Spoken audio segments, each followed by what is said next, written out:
ఎక్కే పరిస్థితి వచ్చేది మాకు నిద్ర లేక మేము చాలా ఇబ్బందులు పడ్డాం మేము అక్కడ మేము ఇంట్లో ఉన్నాం ఒక్కసారికి మా ఇంటికి ఎదురు ఆఫీసర్లు వచ్చి నుంచున్నారు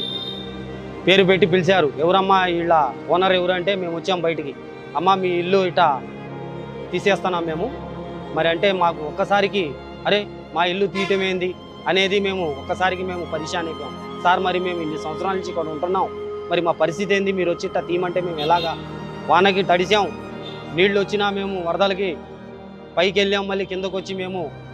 ఇళ్లల్లో ఉన్నాం ఎండిపోయిన తర్వాత మళ్ళీ కడుక్కొని చేసి అదే ఇంట్లో ఉన్నాం మరి మా ఒక్కసారికి మీరు వెళ్ళమంటే మేము ఏడకి వెళ్ళాలి సార్ అనేది మేము చెప్పాం చెప్తే లేదు రేవంత్ రెడ్డి ప్రభుత్వం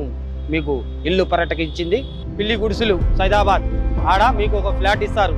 అక్కడికి వెళ్ళి ఉండండి వర్షం ఉండదు ఇప్పుడు వానలు ఇక్కడ మా ఇళ్లలో వానలు రావు వరదలు రావు మేము చాలా సంతోషంగా ఉన్నాం మా పిల్లలకి రోగాలు కూడా రావు ఇప్పుడు మేము హ్యాపీగా ఉన్నాం సార్ నేను